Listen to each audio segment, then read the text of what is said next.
मेरा नाम निदा। निदा, क्या पूरा मामला है? आपने आपकी तरफ से एफआईआर की गई है, कप्तान साहब के पास गए थे आप? क्या पूरा मामला है?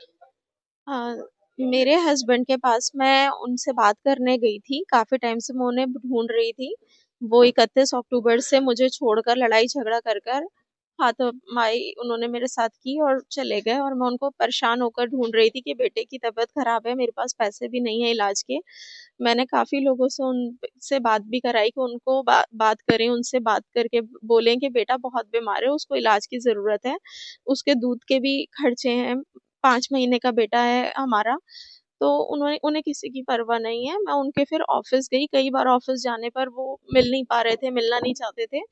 तो मैं उनका बाहर ही वेट करती रही कि ये ऑफिस आएंगे या जाएंगे, तो मैं इनसे तभी बात कर लूंगी। और तभी वेट करते हुए मैं ऐसे ही टाइम पास करने के लिए मोबाइल में यूट्यूब चला रही थी, और क्योंकि मुझे संभल जाना था, एक फंक्शन भी अटेंड करना था, तो मैंने सोचा पता नहीं हालात वहाँ के ठीक है, जाना चाहिए या नहीं। तो मैं वीडियो रैंडमली देख ही रही थी। उन्होंने बोला ये क्या है और ये सब क्यों देख रही हो? तो मैंने कहा इसमें कौन सा गलत बात है, अगर मैं कुछ देख रही हूँ, और सबको अपना अपना हक होता है, जो भी किसी के साथ गलत हो रहा है उसके लिए आवाज उठाने का। आप भी तो मेरे साथ गलत कर रहे हो, तो मैं भी तो आवाज ऐसे उठा सकती हूँ, मुझे भी हक है। तो वो कोई गलत नहीं कर रहे हैं जो भी कर रहे हैं। अगर उन्हें भी अपना बचाव का हक है, और कहीं ना कहीं मैं किसी का साथ नहीं दे रही कि वो सही है या गलत है। मुझे दुख है जो उन लोगों के साथ हुआ, लेकिन इस जगह कोई भी इंसान होता, अगर उसके ऊपर कुछ बुरा हो रहा होगा तो वो भी अपने हक के लिए लड़ेगा। तो उस पर बोले तू काफिर है, तू मुसलमान नहीं है, तू तो पुलिस का साथ दे रही है, बस वो तेरे माई बाप हैं पुलिस वाले, ये है वो है, और तू कितना सोच ले मैं तेरे साथ नहीं रहूंगा, नहीं रखूंगा, चाहे कुछ भी हो जाए।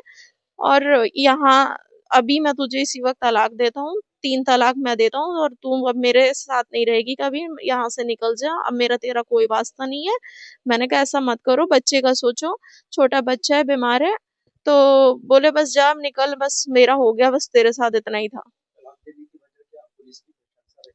हाँ, यही वजह रही, और क्या वजह थी, मैं क्या ही बात कर रही थी। और और करिए, कितना टाइम हुआ आपकी शादी हमारी शादी को इस 17 तारीख को पूरे 3 साल हो रहे हैं। को? बच्चे जी, मेरा बेटा है 5 महीने का। तो आपकी ये दूसरी शादी थी? जी, मेरी दूसरी शादी थी। मेरे पहले हस्बैंड अब नहीं है इस दुनिया में। मेरे पहले हस्बैंड से 3 बच्चे हैं। ये मेरे बच्चों को भी नहीं रखना चाहते हैं, मुझे भी नहीं रखना चाहते हैं, अपने खुद के हुए हुए 5 महीने के बच्चे को नहीं रखना चाहते हैं। प्रेगनेंसी में ये मुझे छोड़कर 2 ढाई महीने के लिए चले गए थे। बहुत मुश्किल से जबरदस्ती मैं इनके घर जाके बैठी कि मुझे एटलीस्ट डिलीवरी ही कराएं मेरी, मेरे बच्चे मासूम है, वो थोड़ी हॉस्पिटल लेके जाएंगे। तो ये अपनी खाला के यहाँ छुपे हुए थे, तो 6 दिन में ये वापस आ गए।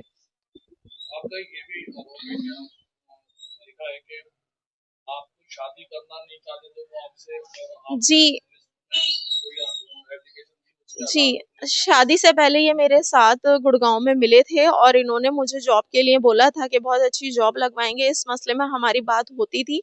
और इन्होंने मुझे गुड़गांव में अपने यहाँ बुलाया था, और मेरे साथ बहुत ज्यादा गलत किया था। और मैंने इनसे बोला तो उन्होंने कहा मैं तुम्हें प्यार करता हूँ, मैं शादी करूंगा तुमसे, हम कल ही निकाह कर लेंगे।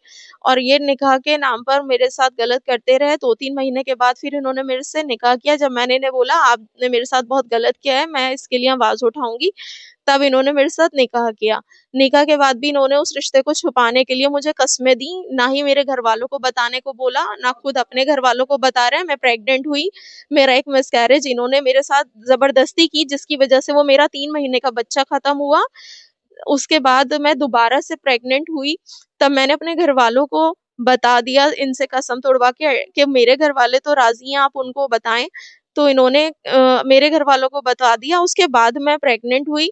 तो वो प्रेगनेंसी में जब मैंने 5 महीने की हो गई, तो मैंने इनसे दबाव बनाया कि देखें बच्चा होने वाला है। हाँ, किस किस उसकी जॉब के लिए ये आपने ये ये प्रेग्नेंट? मेरे ससुराल, जो मेरे पहले हस्बैंड लाजपत नगर में रहते थे, उसी गली के रहने वाले हैं।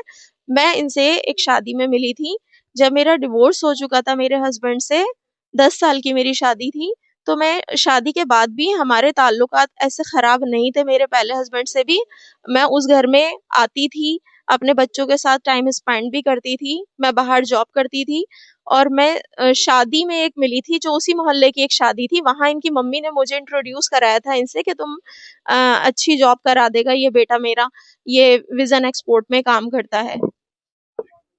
एलिगेशन लगाया है कि संभल में जो वायलेंस हुआ था उसकी सपोर्ट, पुलिस की सपोर्ट की थी, तो 3 तलाक दे दिया उसके शौहर ने। क्या पूरा मामला है कि किस तरीके से इन्वेस्टिगेशन चल रहा है? देखिए, मोहल्ला लाजपत नगर है, थाना कटघर क्षेत्र में। वहाँ पे रहने वाली एक महिला ने एक एप्लीकेशन 5th को दिया है, यानी आज से 2 दिन पहले। उसमें उन्होंने अपने पति के ऊपर आरोप लगाया है कि वो एक यूट्यूब पे कोई वीडियो जो संभल प्रकरण से जुड़ा हुआ था उसको देख रही थी।